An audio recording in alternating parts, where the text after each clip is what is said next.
"Welcome to Riverwood," the administrator exclaimed, shaking the hand of the new night nurse. Riverwood was the town's only nursing home. It had been built as a hospital back in the early days of Millville. It was a grand, 3-story building, built in an L shape. At the far west end of the building was a bell tower. It no longer sounded, the bell having been removed several years ago. It was on a slight hill overlooking the north end of town, and was surrounded by trees so thick that it was rumored that those who tried to escape or walk away got lost and were never found. Riverwood had been the place to take the aged and weary, or the sick and helpless, for many years now. It was the place that many waited for their final breath.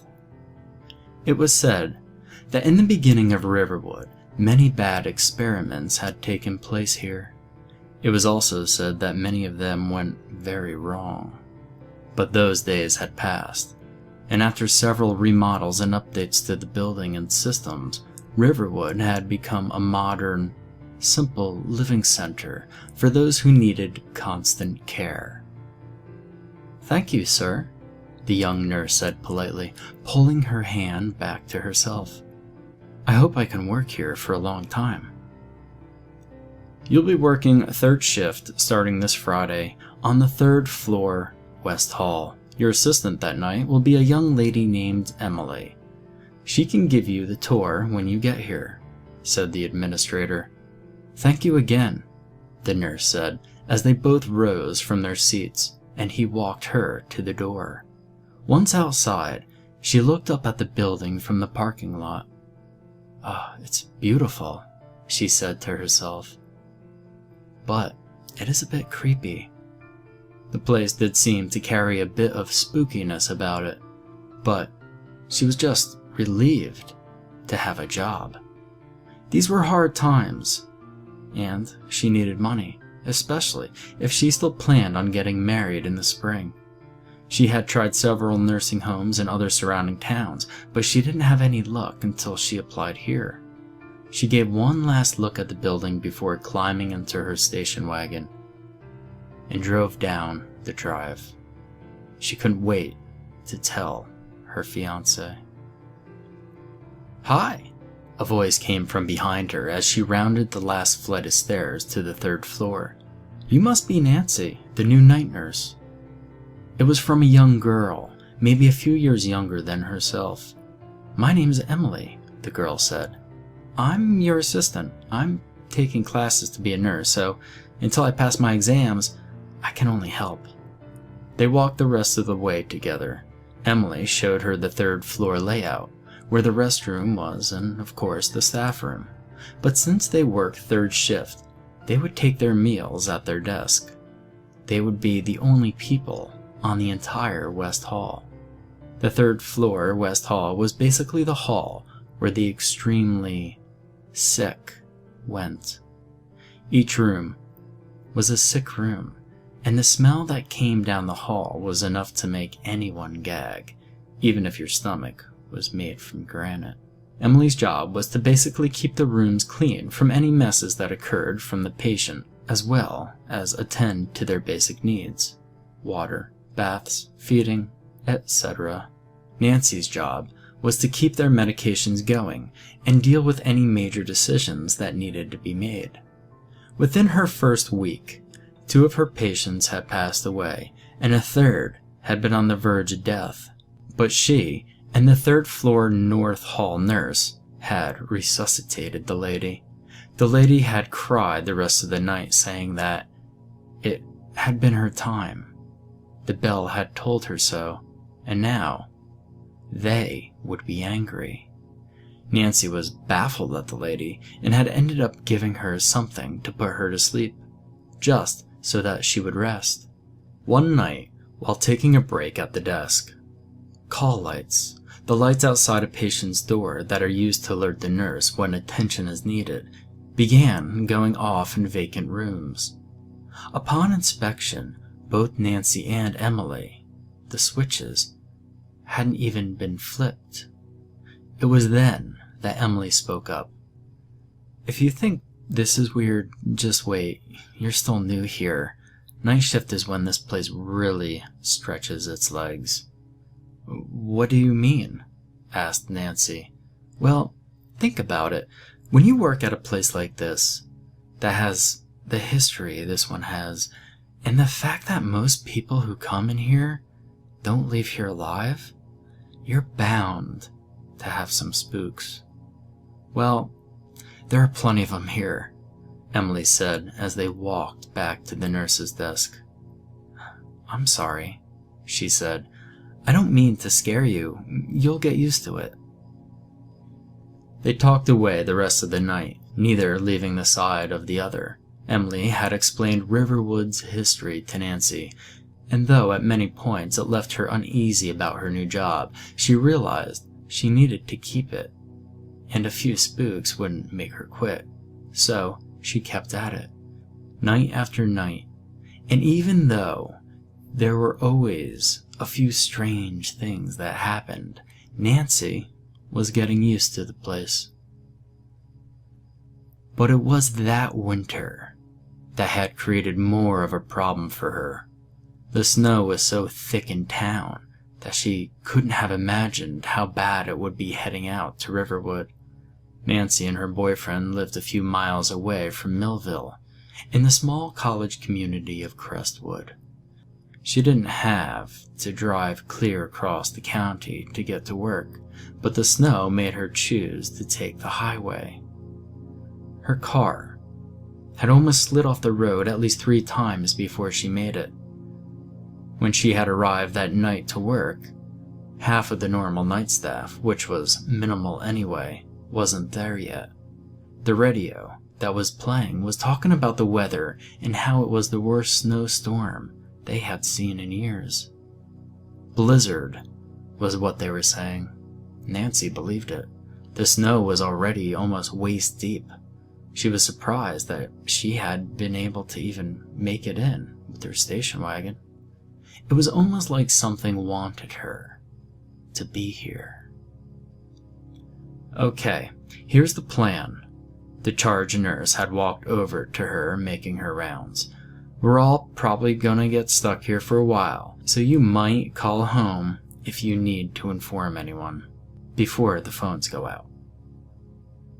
If the lights go out, the generator should stay on long enough for us to all meet in the staff room.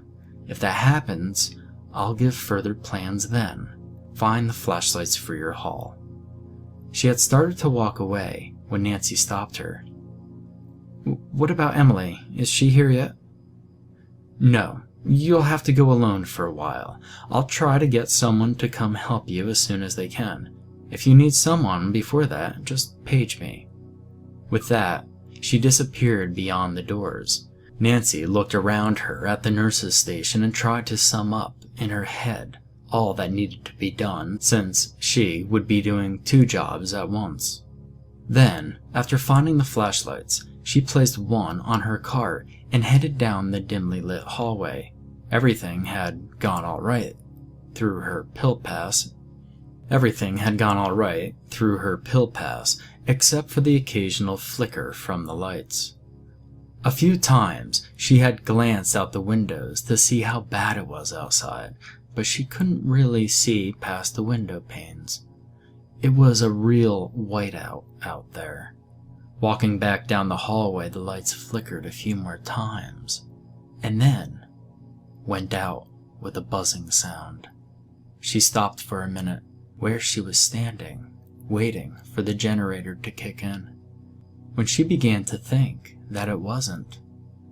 She started to walk slowly to where she thought she had put her cart. A feeling came over her that made her stop again. She felt as though someone else was there. A feeling came over her that made her stop again. She felt as though someone else was there with her in that hallway. Maybe it's the patients, she thought.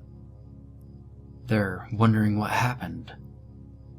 "Go back to your rooms," she said. "It's the storm. The power has gone out and the generator will be kicking in shortly."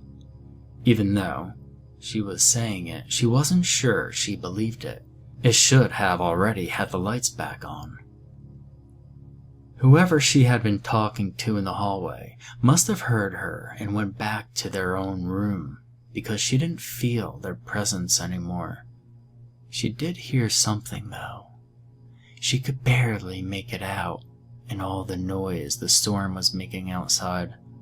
She was sure she could hear a bell tolling. She started walking again, a little faster this time, trying to find her cart that had the flashlight on it.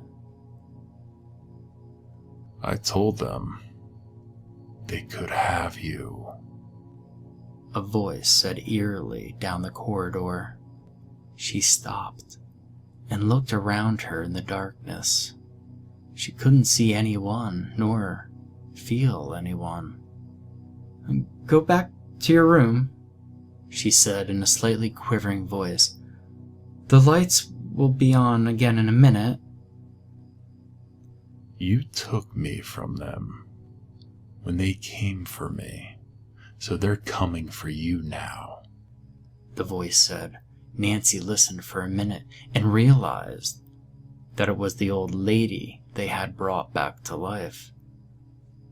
"Please, go lay down and go to sleep," she pleaded. Tears were welling up in her eyes as she started to follow the wall down to the nurse's station. Each open doorway she passed made her heart skip. Then she heard it again. The tolling of a bell. She could feel a draft sweeping across her face, as if someone had opened a window somewhere. The cold against her cheeks was like icy fingers on her skin. She only wished Emily was here with her. It would have made her feel a little better.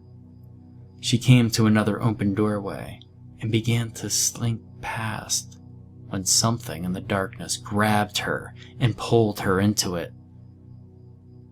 They would never have heard her scream because the darkness had filled her lungs and had enveloped her. Moments later, the generator kicked in and the lights finally came back on. After the storm had ceased and the plows had begun to make their way through ice and snow, a noise had alerted the other nurses that Nancy was missing. It was the ringing of the bell that no longer existed. Several of the nurses had made their way up to the bell tower to see what was going on when they found her hanging from a rope. As the wind hit her dangling legs, her head hit the bell, making it ring and reverberate across the hills. They said they heard a high-pitched laugh as the air around them became like ice-cold fingers.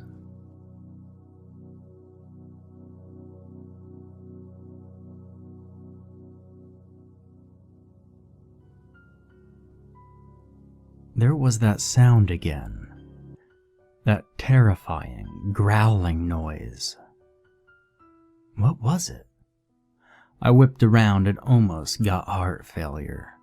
Not because there was a dog growling at me, not because a bear had found me in the woods, but because there was nothing there. How could it be? It just was not possible. I had sensed the hand creeping down my back, its touch icy cold like the winter's snow, and the growl had reached my ears from behind. But when I turned around, there was nothing there. "Hey Morty, get back to work," my friend John yelled. "We need loads of wood for the fire tonight." I grabbed the axe that I had dropped on the ground and swung it at the tree with all my might, slicing into the trunk. With a few swings, all that was left of the tree was a small stump on the ground. And then it came again. The touch on my back. Morty? The growl sounded human, like someone was really, really angry, but he was trying his best to keep it calm. I almost dropped the axe on my legs and screamed with terror, but I decided to find the person playing the practical joke on me and give him a good smack in the face. "Shut up, John. It's not funny," I shouted, but it was stupid because John was cutting another tree right next to me. But at the moment, my mind was not functioning. What? What did I do?" John frowned at me, letting his arms hang on his sides.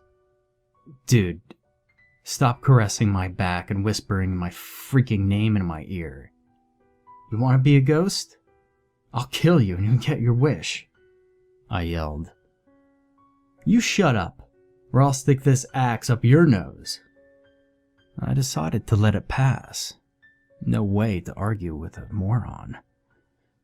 That night, we started a campfire. The atmosphere was really cold out in the woods. Our shack wasn't that warm either. And if we started a fire in it, the whole shack would probably burn down, because it was the most makeshift shack you could ever build. We decided to have the campfire behind the shack. We roasted some fish that we caught and ate happily. But me? I wasn't really happy. The growling had stopped, but I still had that feeling that someone else was watching. "Morty, it's probably the wind or something, because as far as I know, there's no one in this area except for us. We're just doing our job and cutting wood to earn a living anyway, so just focus on the job for the next few days and get it done fast." "Maybe you haven't been getting enough sleep too. You might be hallucinating. Hard to sleep in this place. Anyway, just don't worry about it, dude. We'll get out of here soon enough," John said. His reassurances didn't console me, however. Tonight. Something was going to happen that night. I knew it. I felt it. I smelt it. I heard it. I saw it. I saw it happening, but I didn't know what it was. It was going to hurt us. It had latched onto us. It was going to enjoy watching us suffer. "Morty? Is something wrong? Is it that voice again? Dude, you look pale, man." "Nothing's wrong, John. It's all fine." But it wasn't. Nope. Tonight, Morty. Tonight.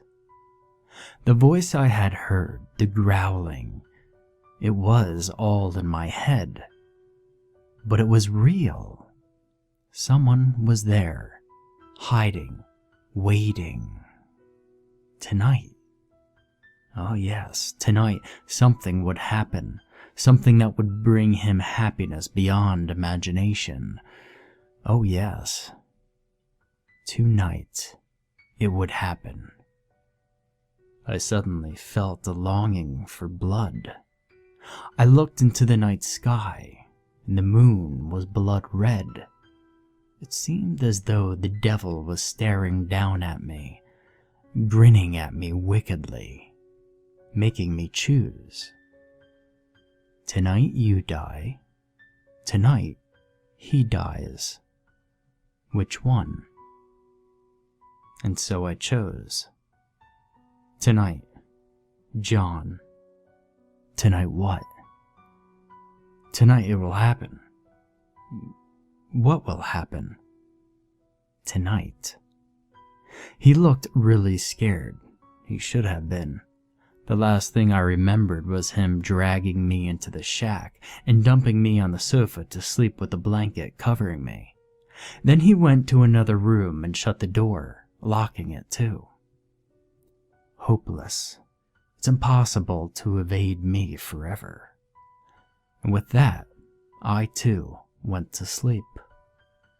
I woke up with a terrible headache, but I felt like all my life I was carrying a 10-pound sack of rice on my back, and now it had finally been lifted off me. "John?" I called. "John, you there?" Not a single sound. Probably deep asleep. Outside, the sky flashed with lightning, and the rain droplets were slamming into the windows and the main door, as though trying to break through. I noticed that John's room's door was ajar. The light was off. I crept forward and opened the door fully. Everything was perfectly clean. A dent in the mattress showed that someone had been sleeping on the bed, but he was gone. And then I heard a creak. And there was no mistake. It was the sound of a door opening slightly. I whipped around instantly and grabbed the loose wooden plank beside me. "Who is it?" My voice trembled as I spoke. Someone unwelcome was in our shack. I was almost certain. "Morty. Oh, Morty." Someone caressed my back and whispered in my ear. "What is it? Who are you? What do you want?" I was almost screaming now, scrambling away from my bedroom. I stood in the middle of the living room, randomly swinging the wooden plank around, guarding myself from an invisible person. "Who are you?" The voice whispered in my ear and laughed its raspy laugh. I felt a sudden urge to laugh maniacally. I confidently strolled over to my bedroom door and pushed it open. There was a hole in the ceiling where the rain was pouring through. A ladder was propped against the wall underneath the hole. I climbed it without knowing who had blasted the hole in the ceiling or put the ladder there. And at the moment, all I wanted was the truth. What was going on? The truth could be very powerful. It whispered in my ear again. "I don't care," I said loudly. "It doesn't matter. Nothing matters. Where's John? Where's my friend?" "You don't want to know." I was standing on the roof. It was unusually red, and the wood was wet. I touched it and licked it. It had a metallic taste. Blood. And on the roof, the voice was right. I didn't want to know the truth. The truth was a very powerful thing. It could kill someone.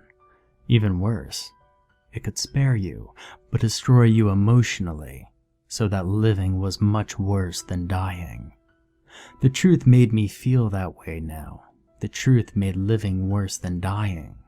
But the secret to defeating the truth was to embrace it and accept it. And that's what I did. And that choice made my life better. Or my death. There the body laid, on the roof, a terrified expression on its face. John never looked more scared in life. But now, he was as scared as he could be. There was a bloody hole in his chest. That weight in my pocket. Why hadn't I felt it before? I reached into my right pocket, closed my fingers around the object, and pulled it out. It was a dagger. And then, the laughter came. It never ended.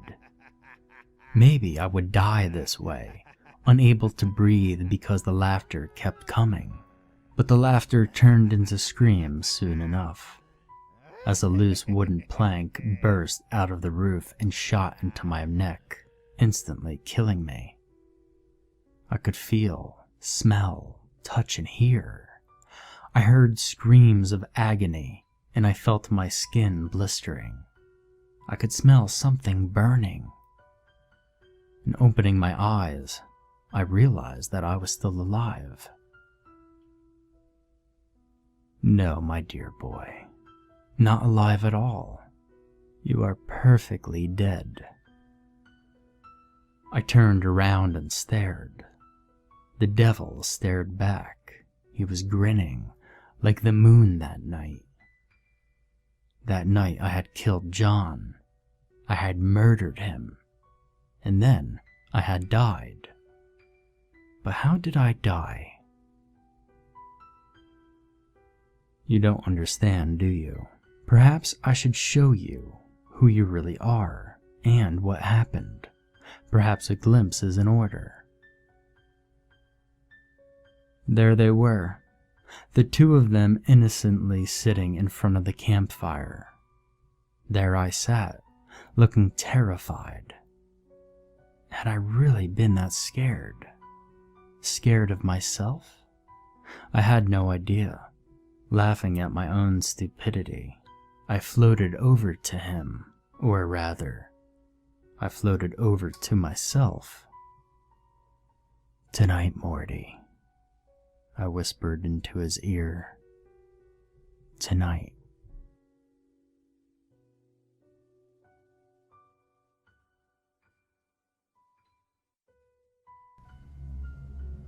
The engineer sat quietly in his chair, hands folded in his lap, staring at the blank walls of his office. It was almost time to press the button. That was his job. Every hour, on the hour from 9 to 5, he would press the button. He didn't even know what it did. 4 years of college and another 2 years to get his master's degree, and all he did for a living was press a button. He didn't complain about the money though. He made 10 times what an average mechanical engineer made. All he had to do was press the button. It wasn't as easy as one would think though. He could never be late. He could never call in sick. Never nod off, even though there was nothing else to do except wait for the hour to come. Books, as anything else that might distract him from his task, were forbidden in his office. One day, coming and going, the engineer had to force his way through a crowd of protesters shouting things like, "Give us back our babies." He had no idea what that meant and had no desire to find out. He came to work to do his job, press the button 8 times, collect his paycheck, and go back home to his family. His family.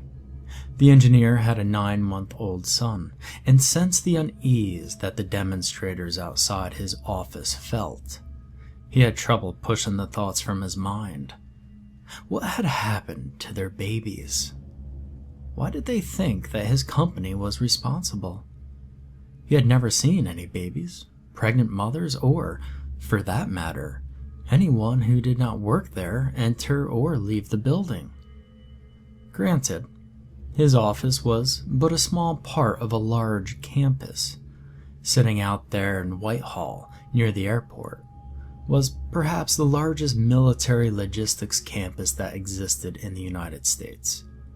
Logistics, particularly combat logistics, generally meant finding a way to get things that kill people delivered to other people who use those things to kill the aforementioned people.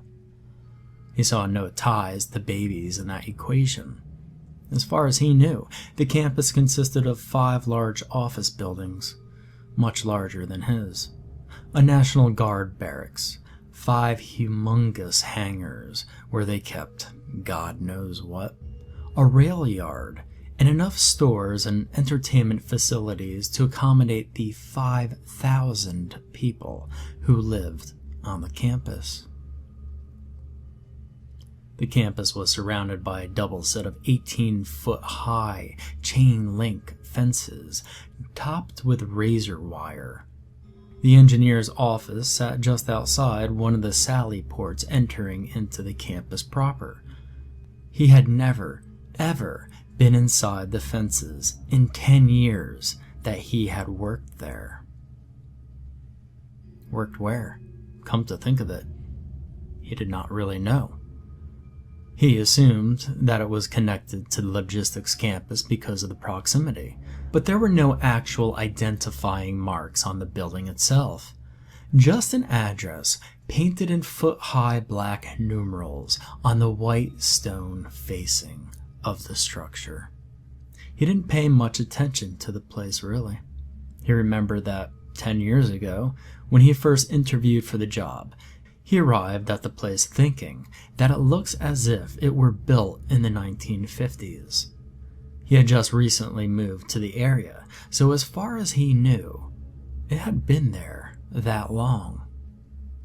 He had been instructed to dress professionally every day, indicating a button-down shirt and tie, but not necessarily a sport coat or jacket. He had a badge to permit him entry, but it had no text on it. It was simply a white plastic rectangle with a blue square in the middle of it. He assumed that there was some sort of RFID chip inside. Even his salary gave no indication of whom his employer was. His pay was directly deposited into his bank account under the innocuous name of Employer C. He received no pay stubs, of course. The benefits were great, but even then, his insurance cards listed his employer as Employer C, with the group number of 00000. The platitude, ours, is not to question why. Ours is but to do or die, crossed his mind often, daily in fact. Perhaps because it was painted on the wall in his office lobby. Oops, 10:54 a.m., time to concentrate. At 5 minutes to the hour, he would begin focusing his attention on the button and the clock.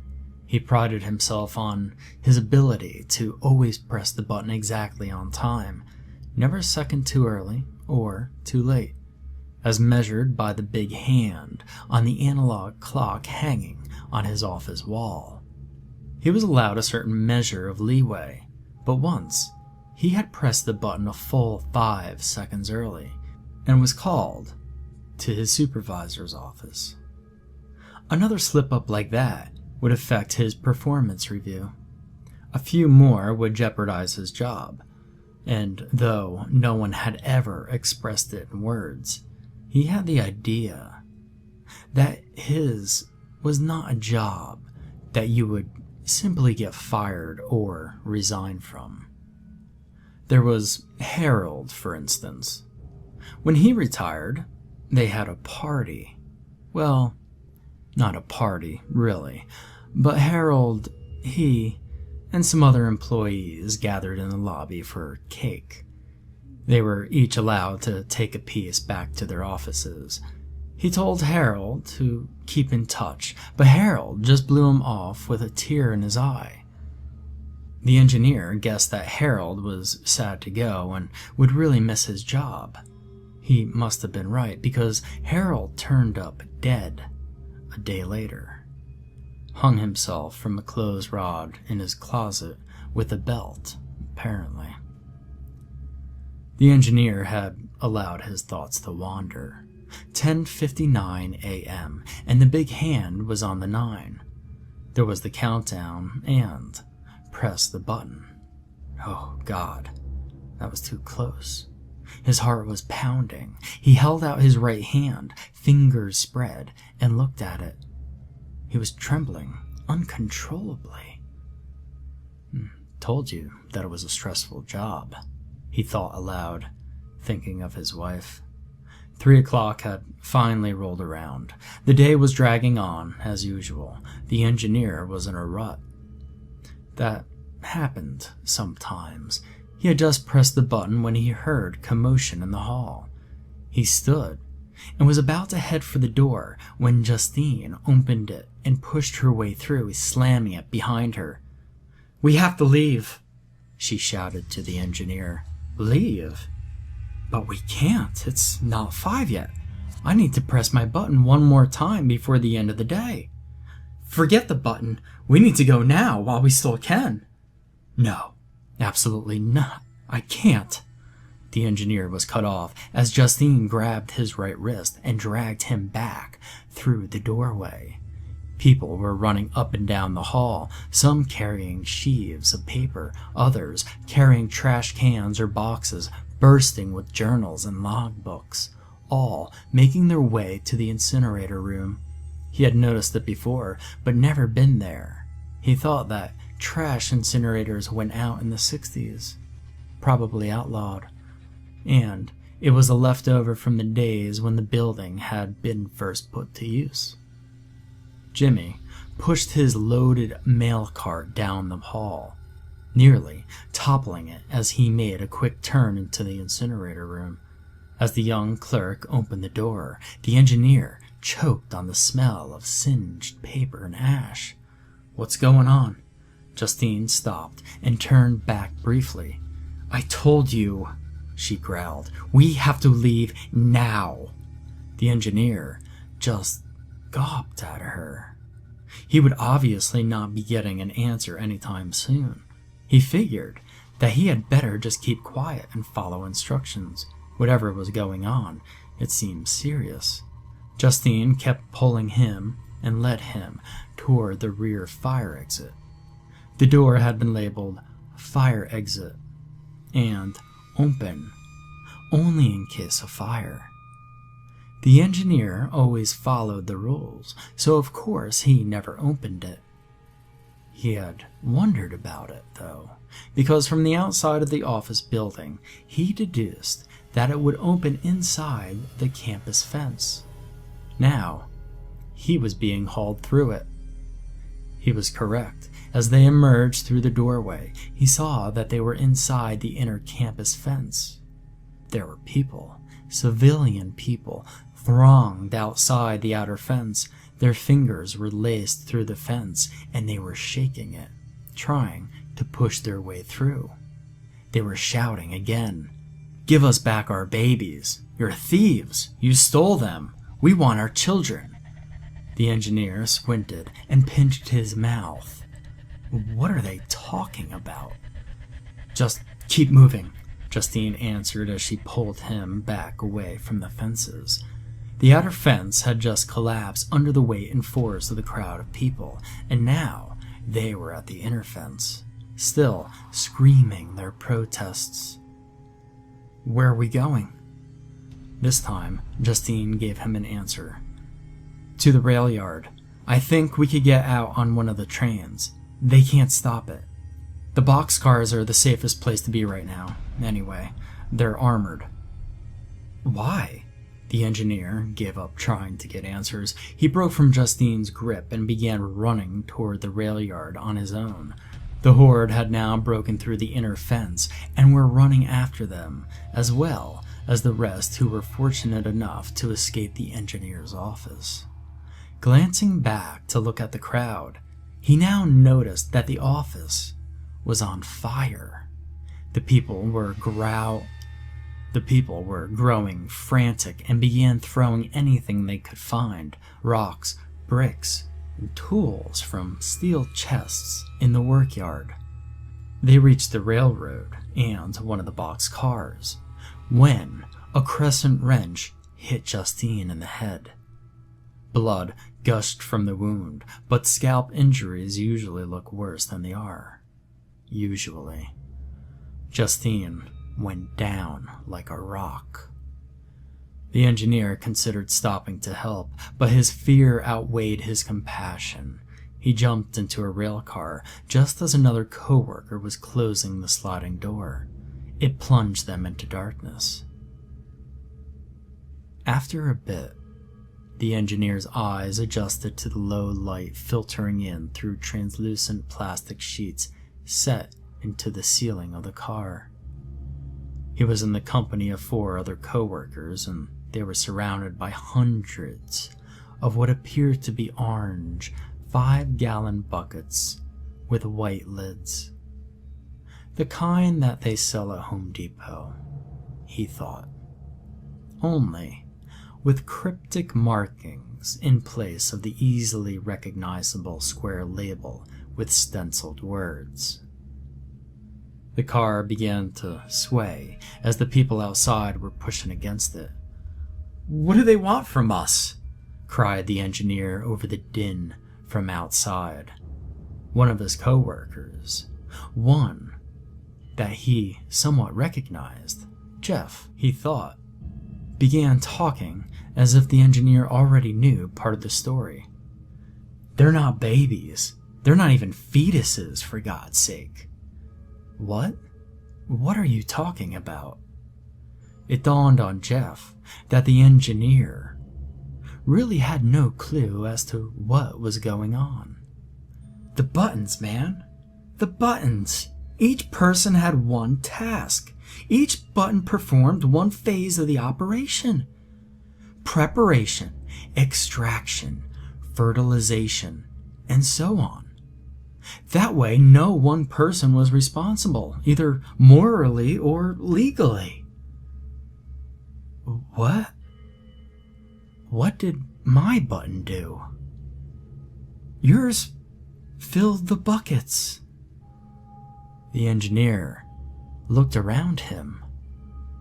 The buckets surrounded him. He made his way over and pulled one off a pile, setting it on the floor in front of him. He reached down and pulled off the tab which sealed the lid, not wanting to draw out the suspense. He tore off the top and looked inside. "Oh," whispered the engineer. "God, forgive us."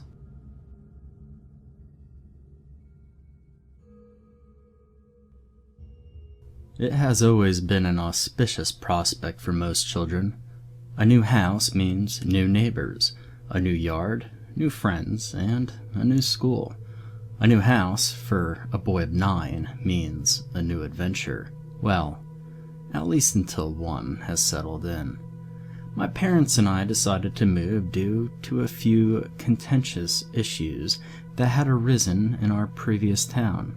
More precisely, I had begun to fight with the other children. Each time, I'd be sent to detention. My parents then called, and I'd be given a disingenuous excuse as to why I had started it in the first place. Every time was akin to acting out a scene from a script. Each line would be repeated on cue, and each time I'd be grounded accordingly. I must concede that at the time I had no real reason for my behavior, at least nothing beyond acting out for attention. Back then, I was merely a child yearning for more attention from my overworked parents. I knew no better.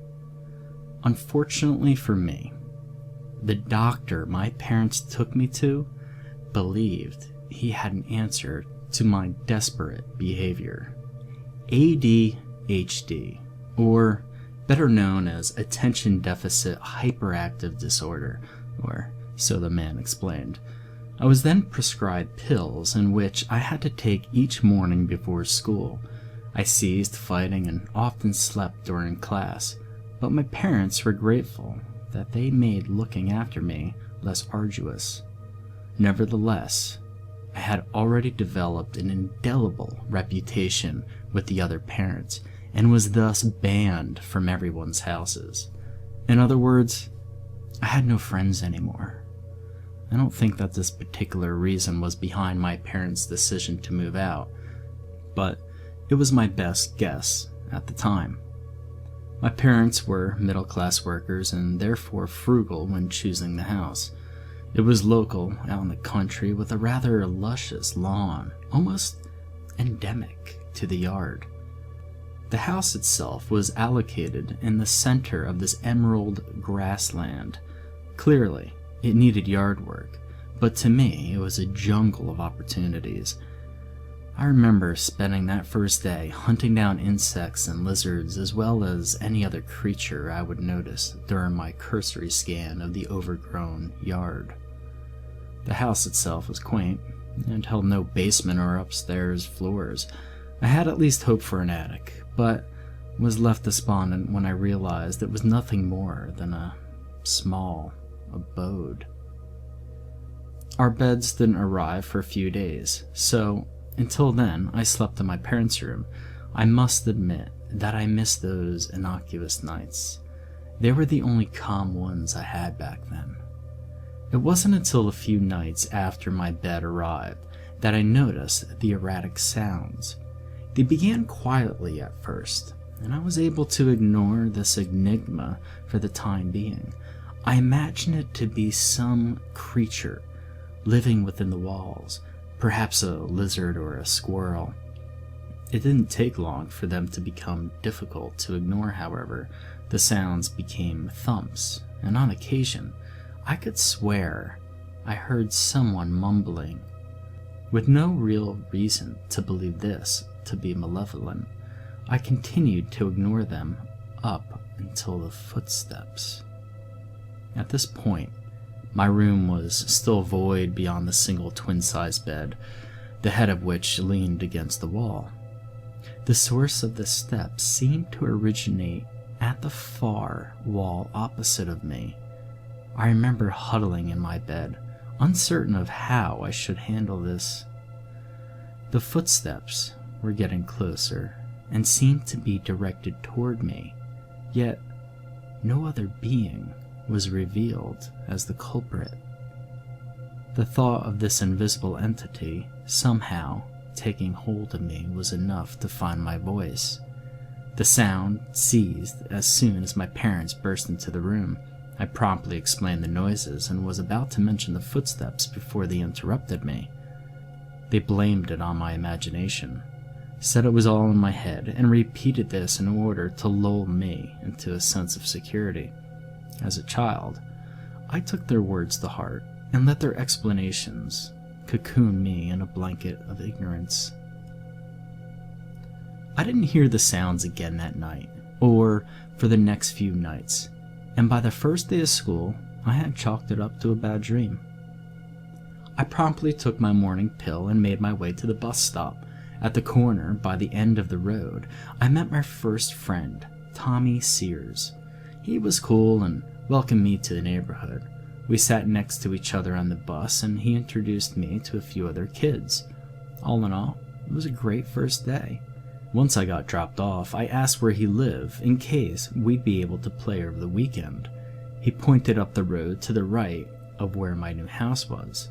His home was at least a mile away from my own, the view barred by the scattered plots of trees that littered the pastures and valleys. I should probably explain that the neighborhood was not very close-knit. Each house was a mile or so apart and obscured by farms, trees, and pasture. His particular house was also hidden by a forest. We said our goodbyes, and I mentioned my friend to my parents, who approved of my new social life. By that night, I felt none of my inane fear from before.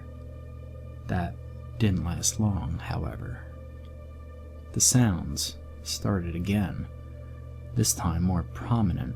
Their murmurs, though indecipherable, were louder. They fell silent once the thumping began. At first, it had a rhythm that slowly arose into a cacophony of muted noise. Eventually, the footsteps started again, once more directed towards me. The joys of the day drained from my conscious mind as fear overtook me. I tried to remember what my parents convinced me of, that this was all simply part of my vivid imagination. However, that didn't work for long.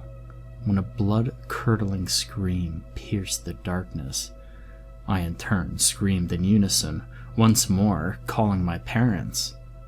Silence fell. It was as though my parents' presence was enough to scare whatever it was away. Our conversation turned tumultuous. Eventually, they threatened to ground me and left me alone in the darkness of my room. It was at that moment I had an epiphany. My parents couldn't help me. No, they wouldn't help me. The next day at school, I confided in my new friend. I didn't originally plan to go into strict detail and began with a vague description of the sounds, ending my explanation with, "But you know it could just be a squirrel or something living in the walls. We did just move in, after all." I expected him to make fun of me, possibly agree with the animal theory. Instead, he looked serious. "That's exactly what the last kid was talking about," Tom mumbled. "Who?"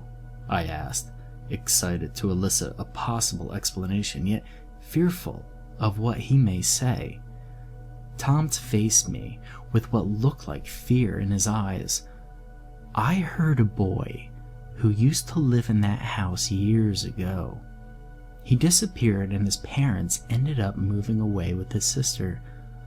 Up until then, though, everyone said he complained about footsteps in his room." "Only in his room?" "According to my sister, his room was the one on the opposite side of the house from the living room. She said she'd been there before when the county was renovating it."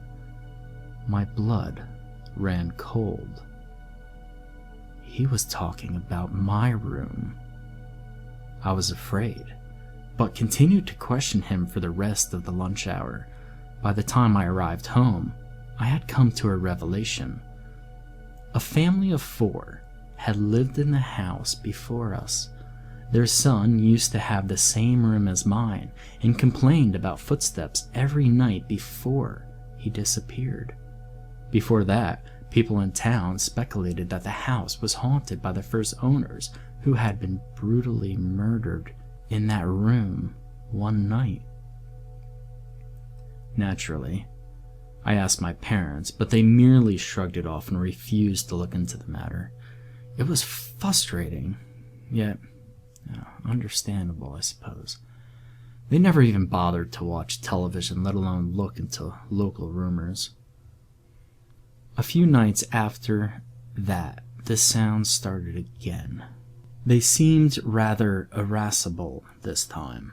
I was frightened, but as I lay there in my bed, prepared for the footsteps I had come to expect, I resolved myself to not include my parents. Just as expected, the footsteps started. As they reached my bed once more, I braced myself for some unknown force. Instead, I heard another scream. This one was just as blood-curdling as the first time, yet higher pitched and guttural. I covered my ears to block it out, but it did little to help. Then suddenly it stopped, as though it were cut short. I listened intently for any further sounds, but none came for the rest of the night. After that experience, I come to learn that this thing could not cause harm. Rather, it was just there to frighten me. After a month, I became immune to the sounds. I got a fan to drown out the quieter ones. It would no longer bolt up in my bed at the screams. As expected, my parents never heard any of it. Another month and I had developed a bond with Tom. He and I would explore the fields, trade scary stories, and make theories about what the ghosts wanted from me. He seemed intrigued by the supernatural and showed me what he called the ghost truck at the edge of a nearby pasture. According to him, it would drive away on its own accord on random nights and reappear with blood on its seats. Of course, none of this was proven, though we did talk about someday camping out in the pasture to spy on it to see if it moved, but we never did. Months went by. The sounds and the footsteps gradually began to decrease in frequency. Originally, I'd hear them 3 to 5 times a week, but now they only occurred at random intervals. Not that I was complaining. Nonetheless, I never let Tom spend the night. I only ever went to his place. My parents never questioned this. After a year, the sounds stopped altogether, and my parents had finally saved up enough money so that they could opt to buy a new house. Needless to say, I was relieved. We ended up moving to the other end of town. I'd have to ascertain a ride from Tom's parents in order to visit him outside of school from now on, but that was fine by me. Years have passed and I've all but forgotten about that room. Tom and I still get in touch. We're currently both attending the same high school and every now and then drift back onto the subject of the supernatural. I plan on getting my own apartment once I'm old enough and have taken an interest in cars, television, and, of course, girls. You may be wondering why I bothered to tell any of this to you. Well, there's a reason. About a month ago, the house was being prepped for yet another renovation. We had been moved out for years, and my parents still never bothered to watch the news. I did, and what I learned was disturbing. Our old house has been closed to the public and is currently under investigation. It would seem that while the renovators were attempting to remove a supposedly dead animal from under the house, they had stumbled upon a cellar that had been blocked off by a board disguised as part of the outer wall. This cellar was small, but deep enough for standing room. Inside, they found butcher knives, axes, hooks, gags, and a mass quantity of blood. Upon further investigation, I discovered that around the time I was living in that house, there had been a large number of missing children from the nearby counties.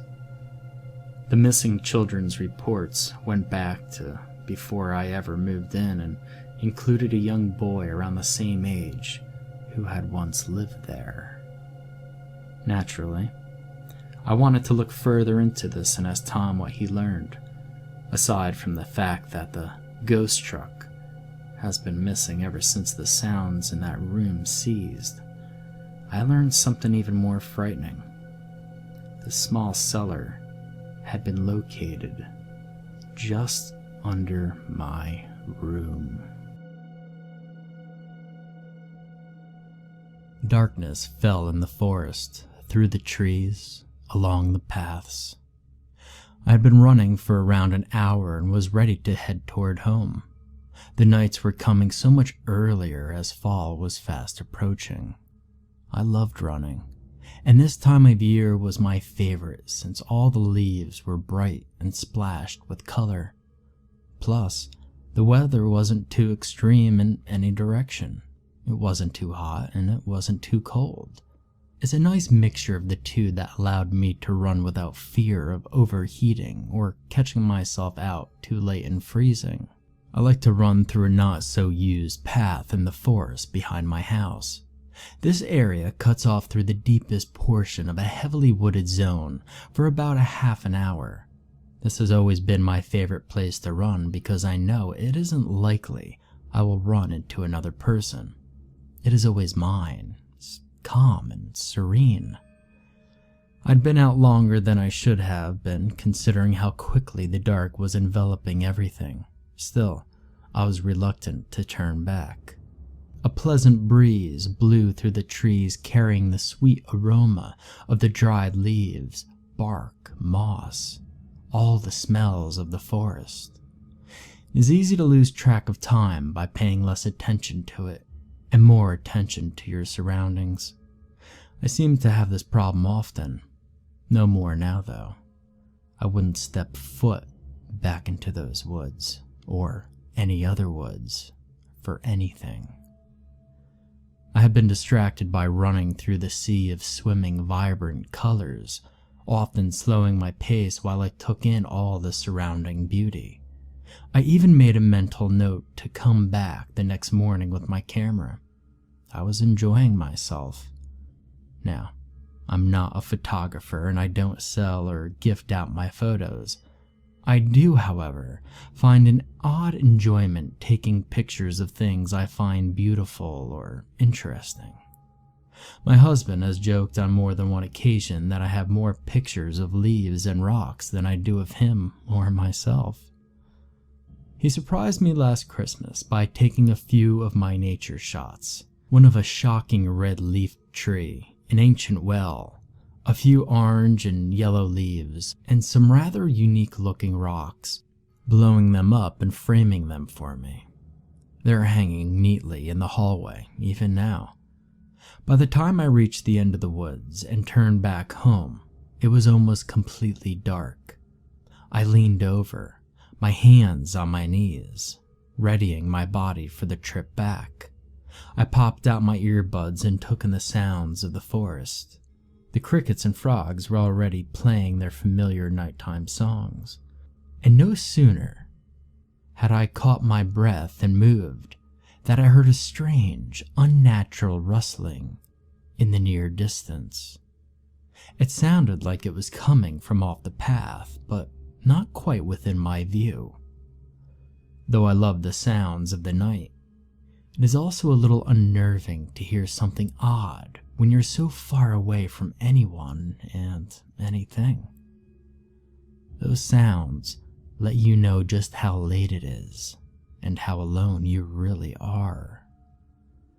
I decided not to replace my music and just listen. I figured it was a squirrel, but something told me I should pay attention and be safe anyway. A small way down the path, the rustling started again. I slowed my pace and listened again for a second. I wondered if there could be someone else in the woods with me. I walked for a moment and listened, realizing I was holding my breath as the rustling continued. I breathed deeply and picked my running back up when a new sound struck me. It almost sounded like painful moaning, but I couldn't tell if it was human or animal. I was paralyzed with fear for a second. But I found my footing and ran faster. Unfortunately, it seemed the rustling and moaning only became louder, closer. I looked around as I ran to see if someone or something was there, but there was nothing. The moaning drowned out the sounds of the forest until all I could hear was it and the rustling. I ran through the dark until my foot caught on a small tree root along the path, and I fell hard on my hands and chest, hitting my head along the way and scraping my face across the cold ground.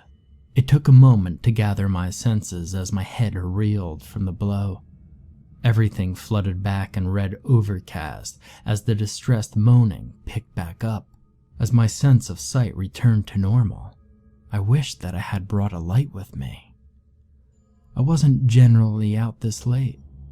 I had been so distracted, even more so than I realized. It was now full-on dark, and seeing very far ahead of me in any direction was difficult. There was a sliver of the moon I could see, but the dense forest kept the light from penetrating too far in. Even just the light of a cell phone would have been comforting, but all I had was my MP3 player, and it had no lights. Another wispy sound caught my ears, and this time I turned around to see if I could find what made that terrible noise. And I regretted looking. On the ground, moving hastily toward me, much quicker than it had any right to do so, was what appeared to be a beaten and bloody woman. At first, I felt a twinge of concern and worry for her, as it appeared she had been through something horrific. I felt she needed my help, but that feeling was swiftly replaced with an intense dread and fear. As she moved closer and her features came more into focus, I could see that she wasn't all there. There was only a head with nappy black hair, thin, muscular arms, and a torso.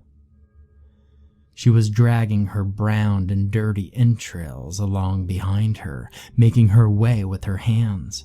For a brief second, we made eye contact, but there was more malice in her milky eyes than pain. She screamed out in what might have been agony or desperation and barreled toward me. I couldn't believe she moved that fast with just her arms, but as I backed away from her in a childlike crab walk, she flew toward me. I blubbered and begged her to stop. I asked her if she needed help, and then I screamed for help of my own. I don't know how long it took before I was back on my feet and running. I turned to see if she was still following me, and realized, much to my dismay and absolute horror, that not only was she still following me, she was nearly on top of me. Her hands were making an awful squishing sound as they hit the forest floor, like nothing I have ever heard before or could ever explain. The cold evening air now burned my raw lungs as I breathed in between screams. I knew there was no one around to hear me, but I couldn't have held it in if I had tried. I have never run so fast or so hard in my life. My lungs felt as if they would burst, my heart pounded in my throat, and my legs threatened to give out on me at any second. And I knew if they did, the thing chasing me would get me before I ever got back to my feet. At last, I saw a break in the woods where dull light from the outside broke in slightly. I screamed for my husband. If he was home yet, he should hear me. It was a long shot, but gripping that tiny piece of hope was all that was holding my mind together. I broke through the small opening like a marathon runner, screaming the whole way. I had nearly reached my back door when my left knee gave out. There was an old injury there from my athletic days in high school, and pushing it too hard always leaves me in a lot of pain. I fell to the ground once again, screaming in terror and pain, quickly turning, fully expecting to see that horrible figure sloshing toward me, but was shocked and relieved to realize that I was alone. My husband came running out and tried to calm me down, asking what was wrong, but couldn't understand all that I was saying. I knew it was coming out in inaudible waves, but I couldn't seem to control any portion of what was flowing from my mouth. He scanned the area well, looking to see if he could spot someone chasing or following me. Feeling satisfied that no one was, he scooped me up as gently as possible and carried me into the house. Now, my husband, John, is a paramedic, so he made quick work of caring for my leg, massaging the swelling knee until he felt it was ready to be left alone.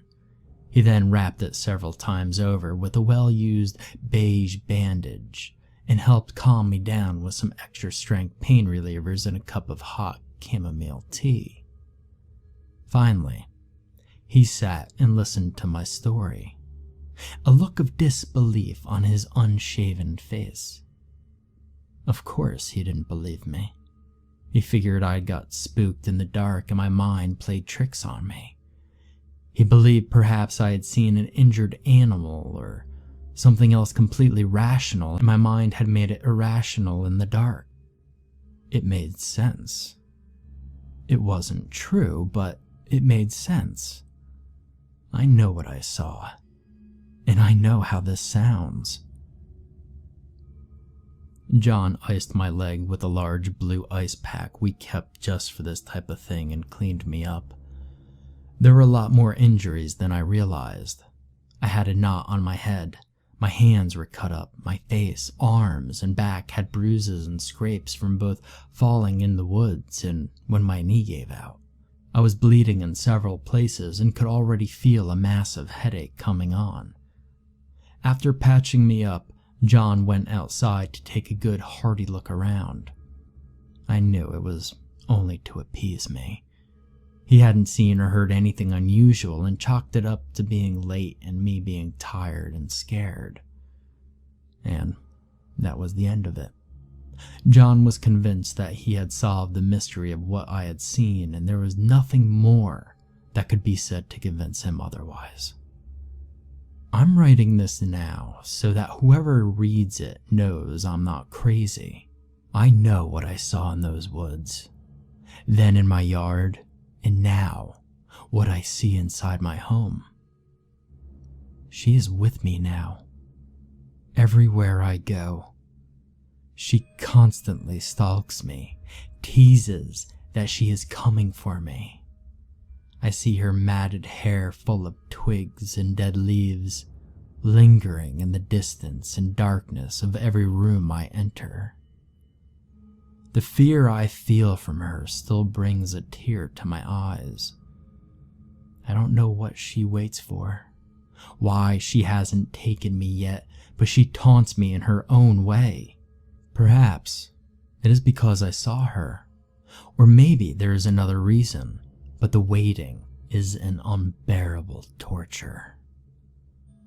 John hasn't seen her, but he has admitted that the house feels different somehow. What is she?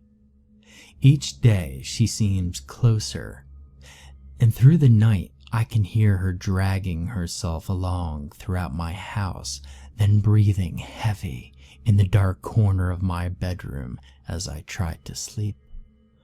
Her grotesque form showing vaguely in the dim light. I will finish this here, as I can hear that horrid sound she makes as she drags herself along, slowly moving down the hallway.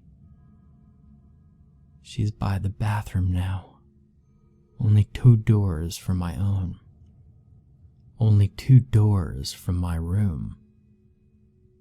The guest room, only 1 room left. She stopped just outside my door, but I could hear her raspy breathing, can smell the stench of rotting leaves and dirt and flesh, and I could see a filthy hand with long, dirty fingernails twisting its way into my bedroom. I believe it is time.